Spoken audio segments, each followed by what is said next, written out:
오늘은 이 다니엘에 관한 말씀입니다. 다니엘은 하나님은 재판관이시다 라는 뜻입니다. 그러니까 이 책이 무엇을 의미하는지 그 이름 가운데 하나님 있다. 하나님은 재판관이시다. 하나님은 역사의 주관자이심을 잘 나타내는 책이다.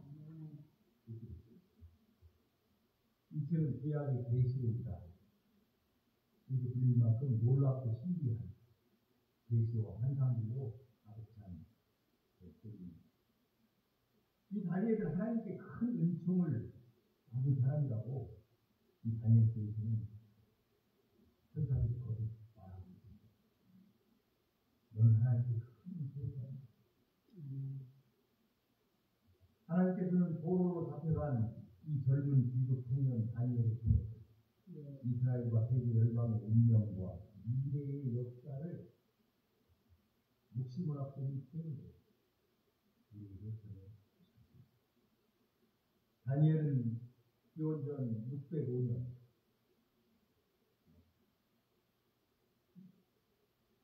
유다 땅에서 여호와김 왕 3년에 느부갓네살에 의해서 바벨론으로 포로로 끌려간 선지자입니다.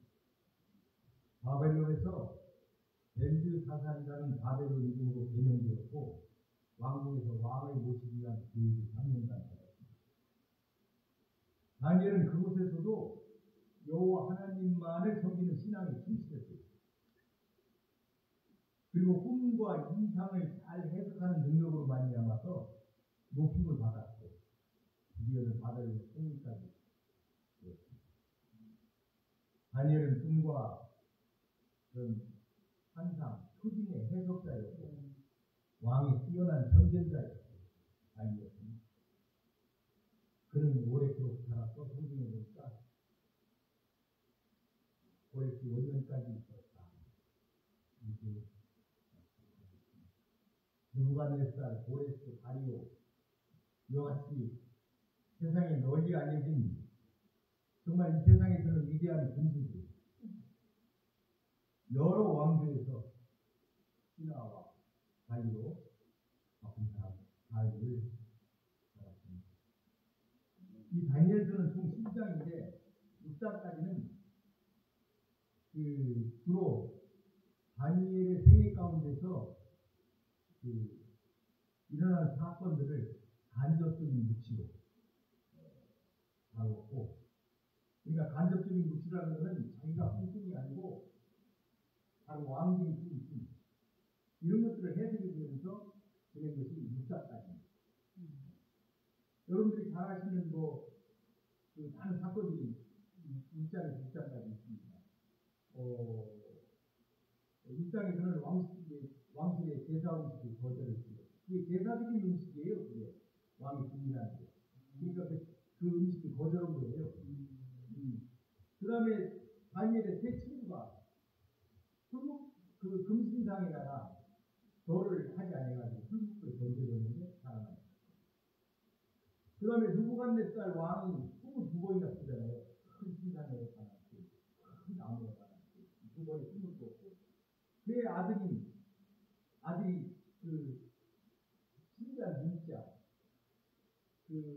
여호와의 신전에서 가져간 대접 금대접, 은대접 이런 걸로 안식 때에 그 음식을 술을 먹고 있잖아요. 여기에 글씨가 써있고 내내내 대제 두발 그걸 해석하는 거 이런 것들이 있다까지 그러니까 다니엘이 본 환상이 아니고 간접적으로 받은 환상입니다. 그리고 거기서 중요한 환상들이 있어요. 간접적으로 자기가 직접 받은 거예요. 그리고 이제 7장부터는 자기가 직접 받은 그 계획을 갖고 있어요.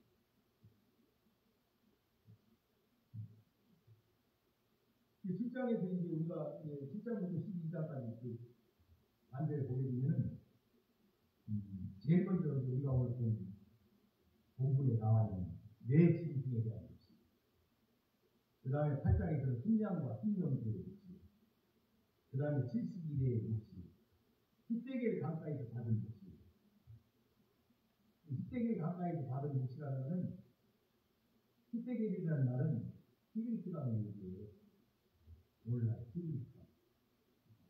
히브리스 강에서 받은 묵시다. 이 십대기라는 단어는 창세기 2장에 나와요. 에덴 동산에서 발언한 강주 4개의 강이 발언을 했다고 했는데, 그 강 중에 하나가 십대기의 강이에요. 여기서도 그것을 십대기다.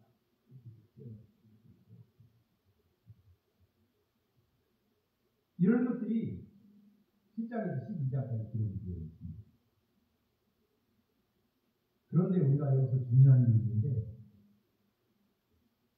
시대도 다르고 대상도 다르고 꿈을 꾼 사람도 다르고 환상을 본 사람도 다 다르는데 공통점이 하나 있어요. 근본적인 공통점이 그 환상입니다. 이게 뭐냐면, 이 땅에서는 짐승들이 다스리는 대제국의 역사가 끝나고 마침내 선민을 위한 영원한 테라가 되어진다. 그래서 백성을 구원하신다는 하나님의 역사 전개 기본 과정을 하나님의 절대 주권 그 각도에서 보여줍니다. 그러니까 오늘 이게 다니엘이 하나님께서 심판하신다 이랬잖아요. 하나님께서 이 세상을 심판하신다는 거예요. 하나님이 절대 주권을 갖고 계신다는 것을 다니엘의 상상으로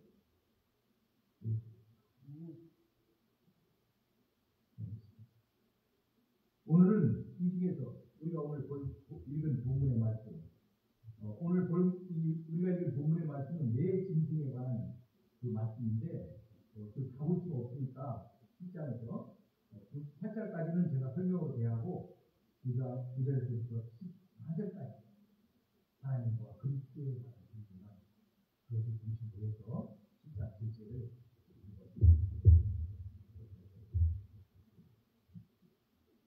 여기 짐승이 4마리가 나와요.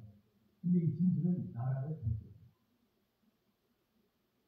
그리고 느부갓네살이 꾸었던 그 신상에 나오는 머리는 금이요, 가슴과 두 팔은 왼다. 이런 신상의 모습 있잖아요. 그것과 같이 대비들이 있다. 이걸 성경에서는 그렇게 말을 하는데, 그 많은 학자들이 그렇게 대비를 다 시키고 있어요. 그러니까 첫째 짐승은 사자라고 했어요. 그 사자가 누구냐? 머리가 큰 아벨이에요. 지금 현재 다니엘이 속해 있는 나라, 지금 현재 속해 있는 그 나라를 얘기하고 있어요. 둘째 짐승은 곰이라고 했어요. 곰이다. 이것은 앞으로 다가올 가슴과 두 팔이 은 메대와 아. 셋째 짐승은 표범이라고 했어요. 대와 덕적자리가 노수로 되어 있다. 헬라를 가르쳐. 아직 나타나지 않은 제국들이죠. 그 다음에 넷째 짐승은 이름이 없어요. 이름이 없는데 쇠로 된 이름이 가르쳐. 이런 짐승. 그러니까 굉장히 무서운 짐승이다. 이걸 지금 얘기하고 있습니다. 로마를 나타낸다. 이렇게 보고 있습니다. 이렇게 성경에서 제국들을 짐승으로 표현하는 것은 이 나라들이 하나님을 따라 짐승처럼 살아가는 것과 공의로서 심판당할 대상이라는 것. 짐승은 심판당할 대상이잖아요. 모든 나라들이 심판당할 대상이라는 것을 나타내기 위해서 이렇게 나라들, 왕들을 짐승으로 표현합니다. 그러니까 이런 인본주의적인 세상 나라들은 하나님의 섭리로 한시적으로는 보존이 돼요. 몇백 년씩 보존이 되잖아요. 보존이 되지만 마침내 심판을 당하여 망할 수밖에 없게 된다는 것을 나타내는 것입니다. 다니엘서 7장 18절에도 이렇게 기록을 하고 있어요. 지극히 높으신 이후에 성도들이 나라를 결국은 얻을 것이다. 그 누림이 영원하고 영원하리라. 영원하다는 말을 세 번에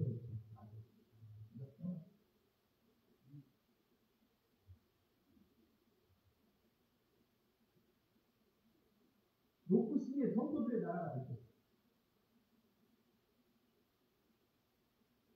그런데 이제 이 묵시 속에서 다니엘이 가장 큰 관심을 보이고 있는 것은 넷째 짐승에 관한 부분이에요. 이 다니엘은 넷째 짐승에 대해서 굉장히 흥미가 있었어요. 왜 그러냐면 무서웠어요. 다른 세 짐승과는 달리 이름도 지금 얘기하지 않았는데 이 짐승이 무서웠어요. 환상 속에서 봤는데 무서웠다는 거예요. 그러니까 이 나라가 얼마나 무섭냐 하는 것을 우리가 볼 수가 있습니다. 지금 이 넷째 나라는 지금 우리가 살고 있는 이 나라가 있습니다. 이 세상을 봤습니다.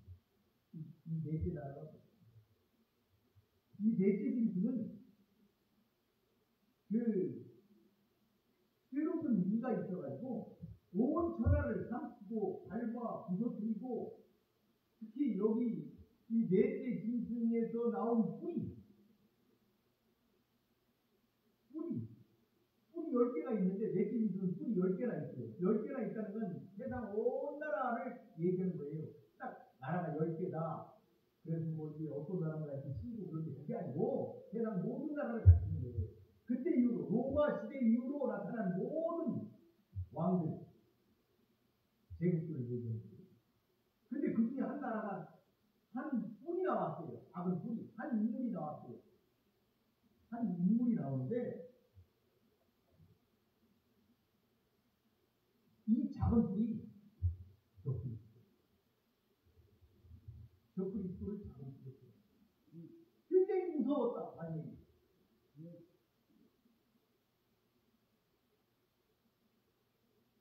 성경에 그는 이 그리스도를 불법의 사람, 멸망의 아들로 표현하고 있습니다. 다니엘서 7장 25절에 보면은 이 작은 뿔에 대해서 좀 기록한 거예요. 그가 장차 지극히 높으신 이를 말로 대적하며 입으로 대적하는 거예요. 또 지극히 높으신 이의 성도들을 괴롭게 할 것입니다. 성도들을 괴롭게 해요. 그가 또 때와 법을 고치고자 할 것입니다. 성도들은 그의 손에 붙임바 되어 한 때와 두 때와 반 때를 다니엘이 무서워 얼마나 그랬지요? 이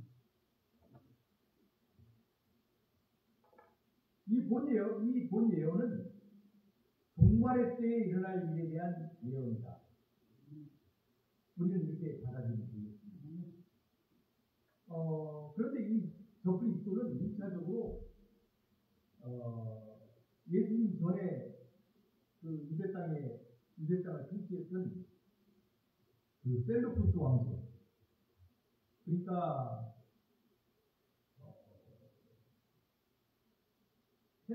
헬라가 망하고 일어난 그 네 뿔, 성경에 다니엘서에 기록되어 있는데 그 네 뿔 중에 하나인 셀루쿠스 왕조의 안티오쿠스 에피파네스 4세 이스라엘 거라고 비평기 학자들이 얘기하고 있어요. 1차적으로 이 사람을 적그리스도의 모형으로 보고 있어요. 이 사람은 그 당시에 성전에 들어가서 예루살렘 성전을 얘기합니다. 신성 모독하는 행동을 했어요. 이 성전 제단에 돼지머리를 놓고 제단을 해요.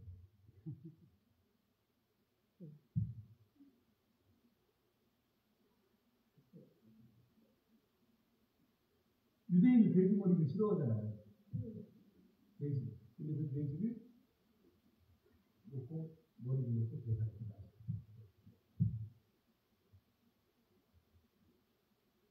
그래서 이 사람을 적그리스도의 모형이다.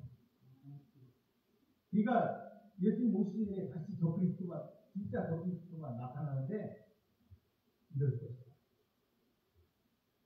이렇게 성경을 설명하고 있습니다.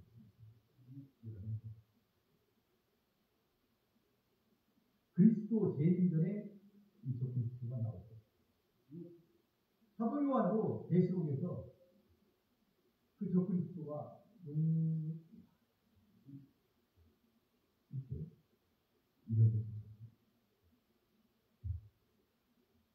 아까 다니엘서를 읽어보았지만 7장 25절 적그리스도의 가장 현저한 특징은 바로 입술의 말로 하나님을 대적한다. 신성 모독한다. 하는 얘기죠. 그래서 데살로니가 후서에서도 이 자세히 나왔는데 2장 4절에 그랬어요. 그는 대적하는 자라. 신이라고 불리는 모든 것과 숭배함을 받는 것에 대항하여 그 위에 자기를 높이고 하나님의 성전에 앉아 자기를 하나님이라고 내세웁니다. 이것에 성경은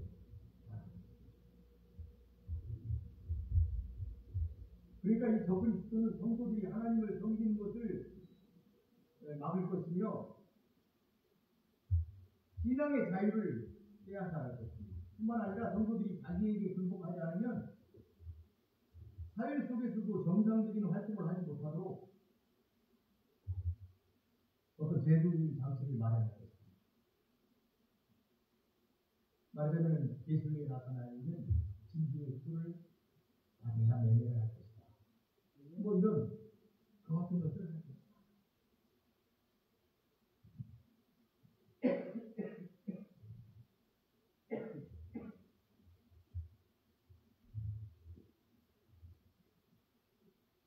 예수님이 재림하시기 직전에 살개를 칠 이 적그리스도는 위에 보니까 때와 법을 바꿀 것이다. 그러면 때와 법을 그가 고치려고 그러는데 이게 때와 법이 뭘까?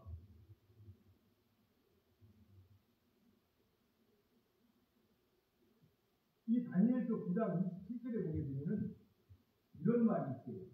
그가 장차 많은 사람과 더불어 한 일해 동안의 언약을 굳게 맺고 그가 한 일해를 7년이라고 했어요. 7년 동안에 그 언약을 굳게 맺고 그러니까 이 사람의 통치 기간이 몇 년인지는 모르겠는데 7년 동안의 지금 기간을 설명하고 있는 거예요. 7년의 언약을 맺었다. 7년을 통치한다. 이렇게 볼 수가 있어요. 맺고 그가 그 일의 절반에 제사와 예물을 금지할 것이다. 이렇게 9장 17절에 기록되어 있어요. 여기 한 일회라고 되어 있고 그 일회의 절반에 제사와 예물을 금지한다. 이렇게 말을 하고 있어요. 이것을 볼 때 적그리스도가 기독교 예배를 폐지하고 기독교의 각종 기회와 하나님의 말씀 성경도 없애고 기독교 자체를 날살시키려고 할 것이라는 견해가 그런 해석이 가능합니다. 그러니까 여기서 기독교 자체를 말살한다는 것은 미국의 김일성 정권처럼 기독교 자체를 완전히 말살하는 것도 있겠지만은 변형시키는 것도 있어요. 자기가 하나님을 바꾸는 거. 김일성이는 자기를 신으로 바꿨잖아요. 자기를 완전히 성경을 그대로 본 것 같은데 해석을 바꾼다든지 거기에 어떤 문구를 바꾼다든지 그렇게 함으로써 뭘 바꿔놓는 거예요. 그러니까 변신되는 거예요. 그러니까 거짓 선지자들이 여기에 돈 모으는 것이죠. 그러니까 새로운 해석. 여러분 지금 가장 무서운 게 그거잖아요. 성경을 새롭게 해석한다. 새롭게 해석하고 새롭게 해가지고 그대로 이어지는 것처럼 옛날 사람들이 해석을 잘못한 것처럼 2000년 동안 우리가 해석을 잘못한 것처럼 만들어 놓고 새롭게 해석을 해서 이게 맞는 거다. 이렇게 해서 그걸 믿고 보면 사람들은 이 권력이 힘이 무서우니까 그냥 그대로 믿을 수 있다. 이런 많은 사람들이 믿을 것이다. 근데 다른 성격의 종교로 바꿔버릴 것이다. 이 기독교를 말하는 방법이 아니됩니다. 이런 생각을 이 부분에 대해서는 제가 결론을 말할 때 다시 한번 그런 걸 바꿀 때 그 다른 사람들이 있을 거 아니겠지? 그렇게 결론을 말할 때 여기 보게 되면은 밖에 기간이 있어요. 기간에 초점이 맞춰져 있어요. 그 일곱 일의 절반. 한때와 그때와 반때. 이 기간 동안에 적그리스도의 막강한 권력에 성도들이 넘겨진다는 말이에요. 고난이 받을 것이다. 그러면 이 3년 반 이렇게 얘기를 하고 왜 한때와 그때와 반때 이렇게 표현을 했냐면 이게 대체 뭔 말인가? 많은 학자들이 여기에 대해서 이거다 저거다 얘기를 하고 있지만은 일단 한때와 그때와 반때는 공통적인 것이 3년 6개월을 얘기하는 것이다. 이렇게 보고 있습니다. 12장에서는 이것을 1290입니다. 이렇게 설명을 했습니다. 우리가 1260일, 1290일 이렇게 두 종류로 성경에 나오고 있습니다. 그러니까 대부분의 학자들은 이 7년이라는 기간, 그러니까 계시록에 보면 7년 대환란 이렇게 표시되어 있잖아요. 이 7년이라는 기간에 전반기 3년 6개월 동안에는 비교적 평화롭게 통치를 할 것입니다. 3년 6개월 동안에 그렇게 견딜 만할 것이다 이 말이에요. 그런데 이 후반기 3년 6개월 동안에는 그 적그리스도가 본성을 드러내고 성도들을 극심하게 박해할 것이다. 그것이 한때와 그때와 반때 이렇게 표현되는 것이다. 이렇게 우리가 이해합니다.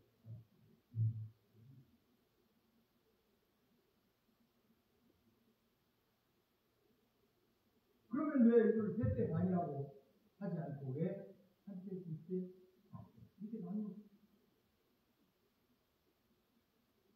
제가 여러 가지 책들을 뒤져봤는데 그 나눈 것에 대해서 승부는 별로 없고 승부는 없더라고요. 제 생각에 제가 이걸 생각을 해보니까 이 적그리스도의 박해가 이 단계별로 차원이 다르게 악화되는 그런 단계를 거칠 것이다. 한때보다 그때가 더 어려울 거고 이때보다 반때가 더 무서울 것이다. 그런 걸 의미하지 않습니다. 이렇게 생각을 해봤습니다. 그리고 이 마지막에는 한때와 두때와 반때, 그 반때라고 한 걸 보게 되면은 이 온전한 문자예요. 한때야 되는데 반때라고 한 거 보게 되면은 그 일을 하다가 갑자기 중단이 되는 것이 아니냐 이렇게 됐죠. 그 사람이 이 단계를 나누어서 진행을 하는데 반때밖에 못해요. 왜 그러냐면 하나님의 심판이 시작되었다 한 것을 우리가 하나님이 개입하신 것을 우리가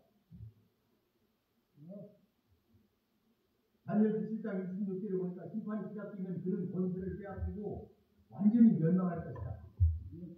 이렇게 기록이 되어 있고 이 문제에 대해서는 우리가 오늘 도독한 본문에 이 말씀이 나와 있는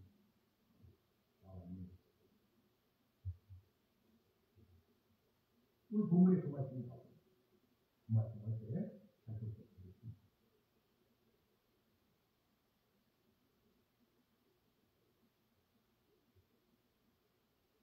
그러니까 성도들의 고난이 일시적일 것이다. 한때와 그때의 반때라는 기간이 있다는 얘기는 그 기간 동안 물론 그 기간이 무섭고 성탄 일이 일어날 수 있지만 정해진 기간이 있습니다. 하나님이 분명합니다. 이때 하나님이 개입하실 것이에요. 그것을 우리가 다니엘도 이 사실을 알고 있어요. 그런 은총을 받은 자였기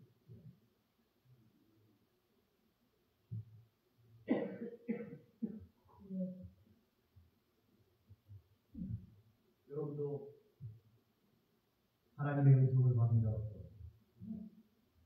하나님이 살아계시며 그가 역사를 주관하고 계신다는 사실을 기억하십시오. 여러분의 삶 속에서 하나님의 인재를 늘 기다리며 자신이 여러분 되시기를 이제 본문을 한번 보도록 하겠습니다. 오늘 본문은 하나님의 인재에 관한 말씀입니다. 구절을 보니까 내가 보니 왕자가 놓이고 놓이고는 뭐예요? 지금 이제 천사들이 왕자를 지금 이렇게 다리를 놓고 있는데 왕자가 놓이고 예적부터 항상 계시니까 자정하셨는데 그의 옷은 피기가 눈 같고 머리털은 깨끗한 양의 털 같고 그의 보좌는 불꽃이요 바뀌는 바울은 불이며 그의 강처럼 흘러 그의 앞에서 나오며 그를 섬기는 자는 천천히요 그 앞에 오시는 자는 만나며 심판을 베푸는데 책들이 비어있더라. 이렇게 묘사를 하고 있습니다. 그러니까 이 본문의 말씀에 보면은 이제 짐승들의 때, 특히 마지막에 나타난 작은 뿔, 그 작은 뿔의 시대는 지나갔고 온 우주를 심판하시는 하나님의 심판의 때가 도래했다.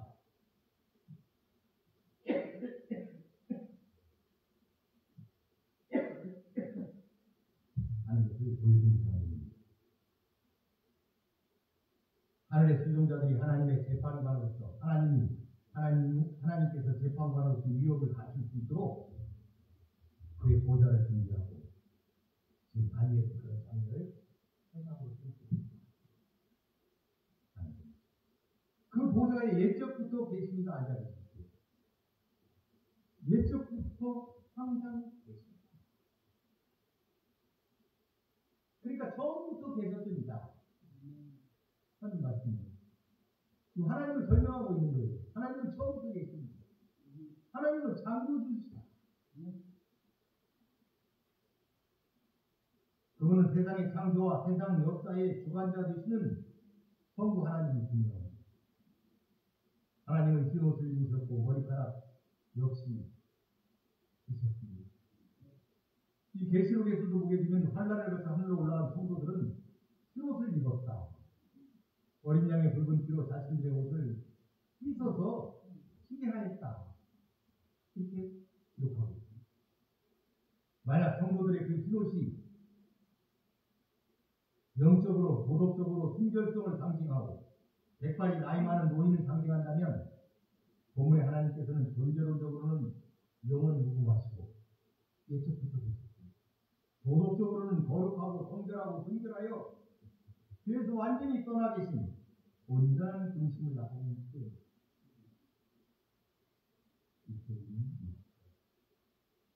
이 다니엘의 환상 가운데 하나님의 보좌가 화염에 휩싸여 있거나 화염 그 자체였다. 이렇게 표현하고 있어요.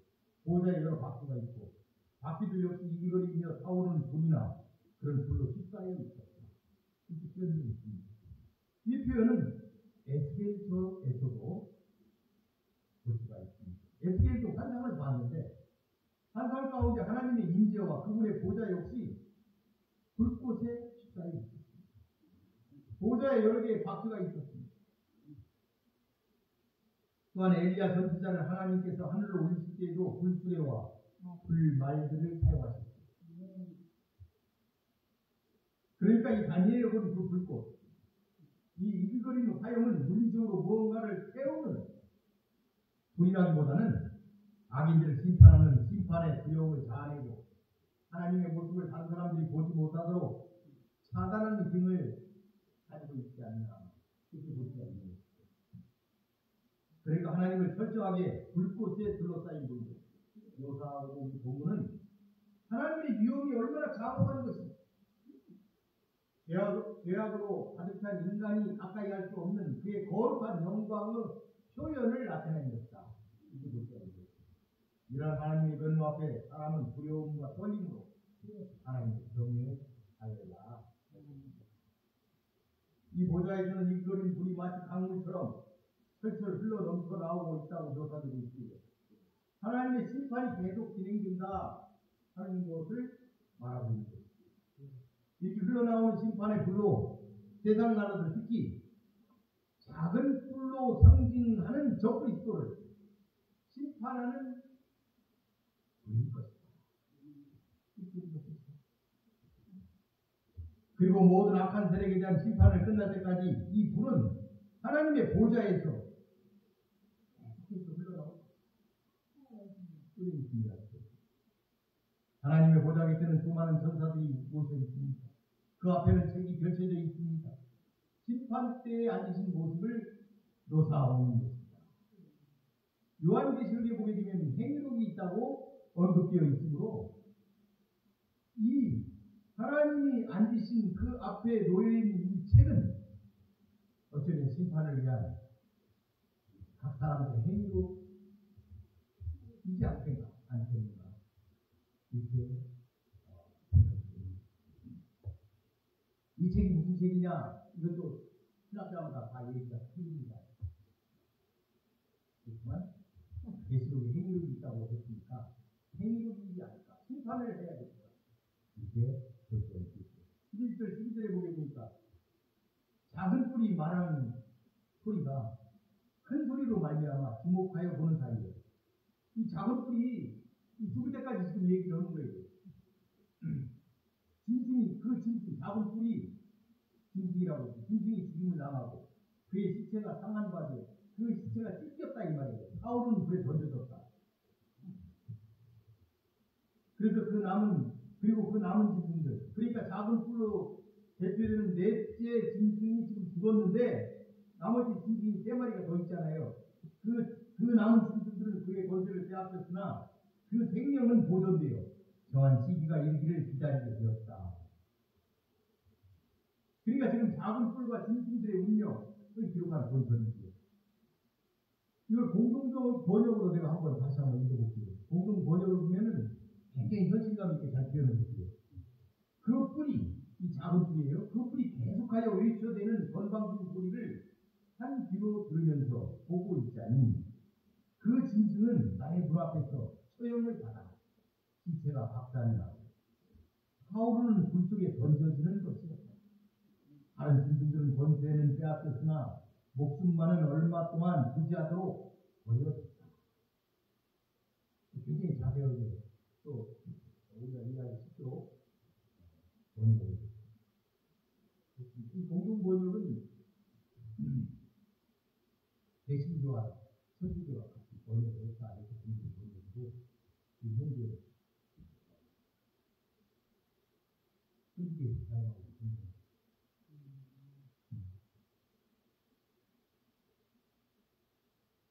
이 세상에서 아무리 막강한 권력을 휘두르는 존재라 할지라도 하나님의 심판의 불 앞에서는 전적으로 무기력하고 심판을 피할 수가 없습니다. 이것은 세상에서 악인들에게 고난당하는 하나님의 의로운 백성에게 큰 위로가 될 수밖에 없습니다. 하나님의 의로운 심판이 너무나도 분명하기 때문에 그들은 비록 현재 악한 자에게 고난을 당하고 있지만 자신들을 박해하는 그 가해자의 사멸이 확실함을 알기에 보다 더 소망에 찬 삶을 살아가야 할 것입니다. 이 작은 뿔로 상징되는 가증스러운 이 적그리스도는 죽임을 당하고 타오르는 불에 던져지는 때까지도 하나님에 대한 신성 모독적인 말을 쏟아놓고 있습니다. 그러니까 이들은 하나님을 대항하는 중에 갑작스럽게 심판을 당한다. 이렇게 생각합니다. 이 네 번째 짐승을 제외한 앞에 세 짐승들, 사자나 곰, 소금을 담는 이 짐승들, 이 짐승들이 대표하는 이 왕국들, 즉 바벨론, 메데, 바사, 헬라 이런 제국들, 이런 제국들은 하나님의 심판에 의해 각각 그 주권을 빼앗기고 그 동주권을 완전히 상실하나 그 생명은 보존될 수 있다. 이렇게 말할 수가 있습니다. 그러니까 이 글을 기록할 때에는 바벨론의 시대라. 바벨론도 아직 망하지 않은 시대에 이 말씀이 쓰여졌기 때문에 다 미래의 일이죠. 근데 오늘날 보게 되면은 그 제국들이 다 망합니다. 이 세 왕국에 대해 하나님께서는 다만 정한 시기까지 얼마 동안 최종적인 심판을 내리실 때까지 하나님의 임의대로 그들의 생존 기간을 정해놓으셨다 하는 의미가 되겠습니다. 하나님께서는 역사를 당시의 기쁘신 뜻대로 주관하시므로 하나님이 기간을 정하시면 어느 누구도 변경시킬 수가 없는 것이지. 짐승으로 묘사된 세상 권력으로 인해서 고통받는 일이 있더라도 성도는 그들을 심판하신 하나님의 나라 안에 있음에 위로받을 거야. 이 말씀에 다니엘서 13, 14장에 보니까 또 환상을 보니까 인자 같은 이가 하늘 구름을 타고 왔다. 예적부터 항상 대신에게 나아가 그 앞으로 인도심에 그에게 권세와 영광과 나라를 주고 모든 백성과 나라들과 다른 언어를 말하는 모든 자들이 그를 섬기게 하였습니다. 그의 권세는 소멸되지 아니하는 영원한 권세, 그의 나라는 멸망하지 않았다. 이제 하나님께서는 이 짐승들을 심판을 했는데 그 심판을 끝내신 하나님께서 여기 보니까 구름을 타고 오신 한 인자 같은 일을 당하셨습니다. 하나님께서 온 세상에 대한 영원한 왕권을 부여하시는 또 다른 환상을 13, 14절에 보여주고 있습니다. 지금 굉장히 놀라운 장면을 다니엘이 보고 있는 겁니다. 그리스도를 지금 보고 있는 겁니다. 구름 타고 오시는 그리스도. 그러니까 하나님이 계신 그 보좌에 인자 같은 이가 구름을 타고 글러오더라 이 말이에요. 보좌로 이렇게 어찌 오는 게 아니고 구름을 타고 보좌에 있는 데로 오더라 이 말이에요. 구름을 타고 예수 그리스도. 이걸 지금 봤다 이 말이에요.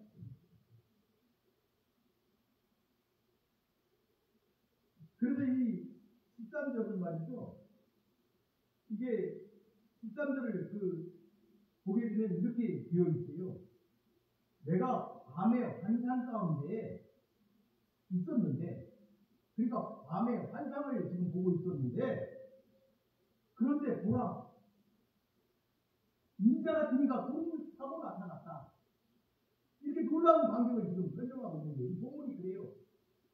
이 본문이 그렇게 기록이 되어 있는 거예요. 근데 우리말에는 그렇게 번역을 안 했어요. 이렇게 원문대로 감정 표현이 번역이 되었으면 좋았을 텐데 참으로 아쉽습니다. 이런 표현을 성경에서 많이 빼놨어요. 보라 이런 단어. 이 환상을 목격한 다니엘이 굉장히 놀라움을 표시하는 거예요. 그리고 우리들한테도 독자들에게도 그 놀라운 장면을 주목해서 볼 것을 촉구하고 있는 것이죠. 너희들 한번 봐라. 얼마나 놀랍니다. 구름 타고 인자 같은 이가 오시더라. 어디로? 하나님이 아니시죠.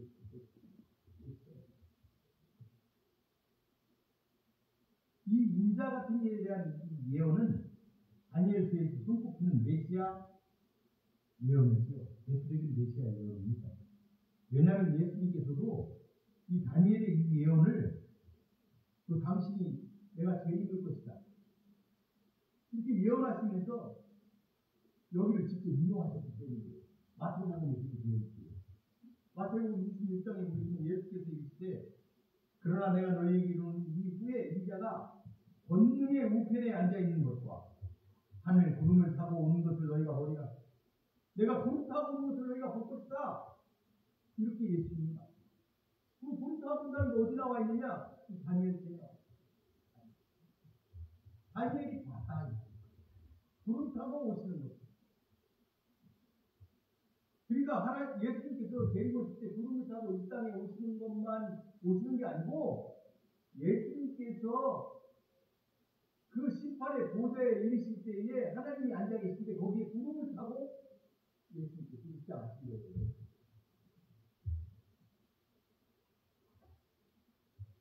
예수님께서 구름 타고 하나님의 계신 곳으로 오니까 천사들이 나오고 마중해가지고 하나님께서 인도했다.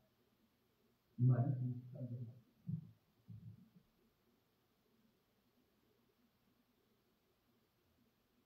그랬더니 옛적부터 항상 계시니가 인자 같은 이에게 승치권과 영예 그리고 왕국에 관한 모든 권한을 그에게 주셨다. 이게 사람들이 예수님께서는 이 땅에 계실 때에도 제자들에게 하나님께서 하늘과 땅의 모든 권세를 내게 주셨다.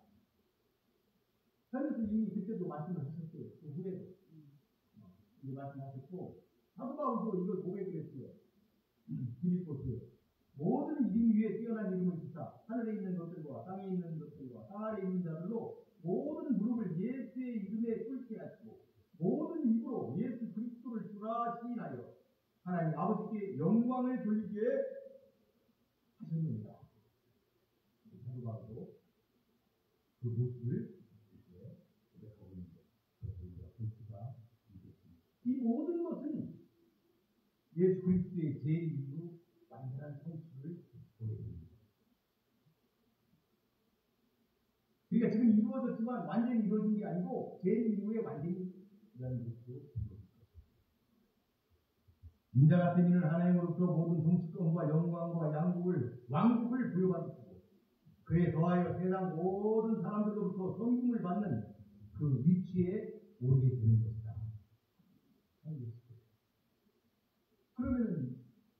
그러면 왜 지금은 완전히 이루어지지 않았다고 말하는 것이죠? 지금은 예수님께 모든 무리가 다 꿇었습니다. 그렇지 않았죠? 저 그리스도가 지금 사기치고 있잖아요. 모든 무리이 예수께 꿇지 않았습니다.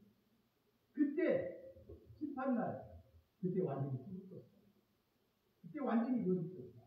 이렇게 말씀하고 있는 것입니다.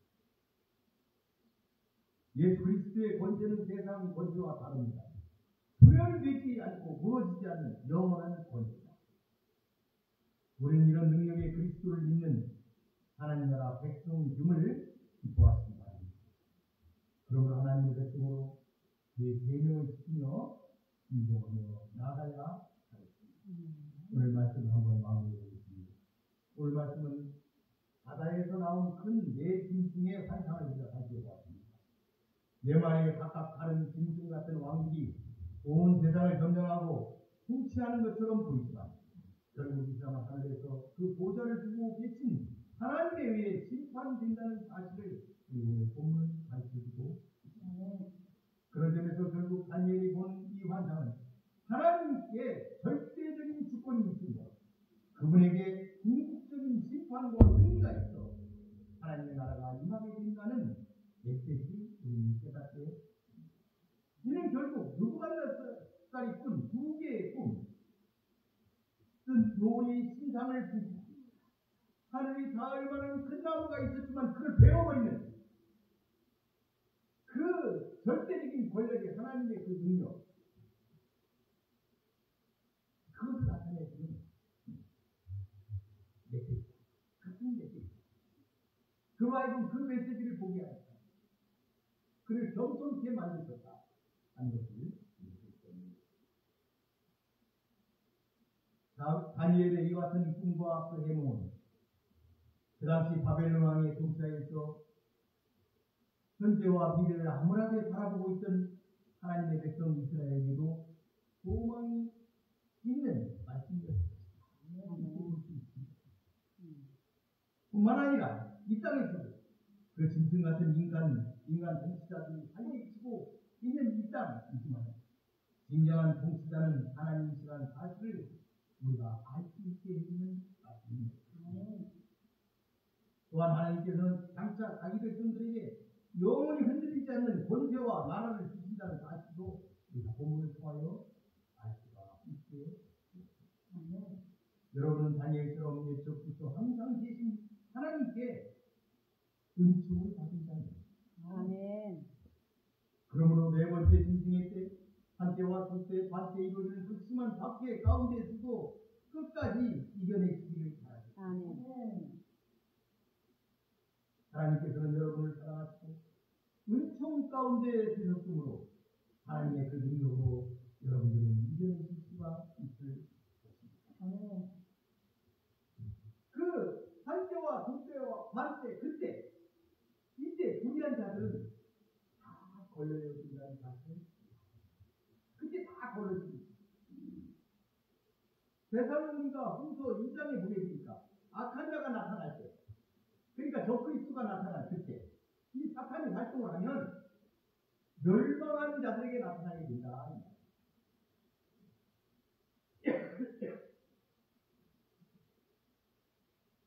왜냐하면 그들이 진리를 사랑하지 않고 그렇기 때문에 구원을 받지 못하게 되는 것이다. 그 이유까지 설명하고 있습니다. 그들이 진리를 사랑하는 자들이 아니에요. 그래서 하나님께서는 미혹의 역사를 그들에게 보내가지고 거짓 것을 믿게 하신다. 그러니까 이 얘기는 이 적그리스도가 거짓 것을 내밀어서 믿게 한다. 이렇게 이해를 해야 되는 거예요. 그러니까 아까 뭐라 그랬지? 다 바꾼다고 했죠? 근데 바꾸는 거예요, 뭔가를. 바꿔서 믿게 하는 거예요. 바꿔서 믿게 하는 그 본문에서 말씀이 있죠.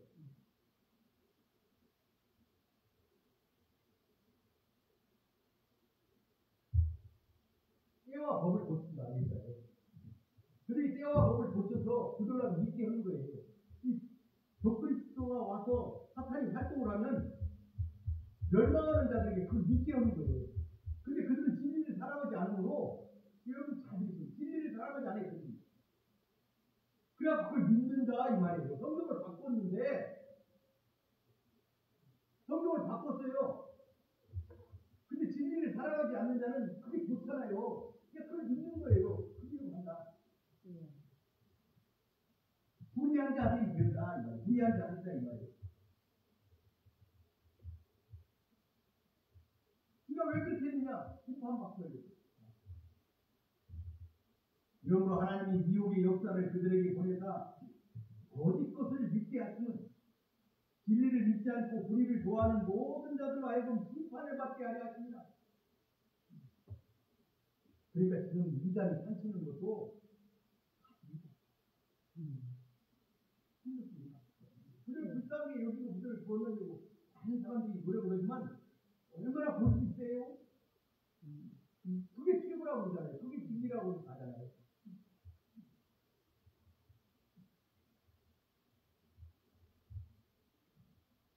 그러나 하나님의 성령의 인침을 받은 자들은 미혹되지 않습니다.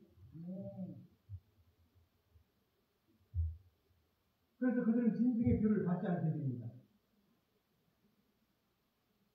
사랑하는 성도 여러분, 우리 모두가 성령의 인침을 받은 성도로서 승리하는 여러분이 되시기를 바랍니다. 고맙고 감사하신 아버지 하나님 감사합니다. 오늘은 다니엘서를 통하여 예적부터 항상 계신 우리 하나님, 그리고 인자가 되신 그리스도께서 이 땅에 오셨습니다. 이 땅의 모든 악한 것들, 적그리스도, 예체진, 작은 불을 심판하신다는 사실을 분명하게 밝혀 우리는 하나님을 믿는 것으로 하나님의 말씀 가운데서 살아가게 하여 주시옵소서. 아무리 미혹하는 자가 나와 세상을 어지럽게 할지라도 미혹되지 않게 하여 주시옵소서. 승리하는 사랑하는 성도들이 되게 하여 주시옵소서.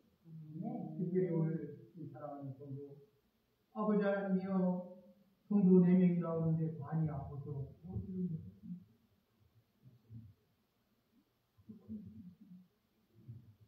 아버지 하나님의 몸을 용서하여 주시옵소서. 이 세상은 하나님의 뜻을 나타내고 하나님의 살아계심을 증거하고 하나님과 함께하는 엘리야의 재단 같은 하나님의 재단이 되시옵소서. 아멘.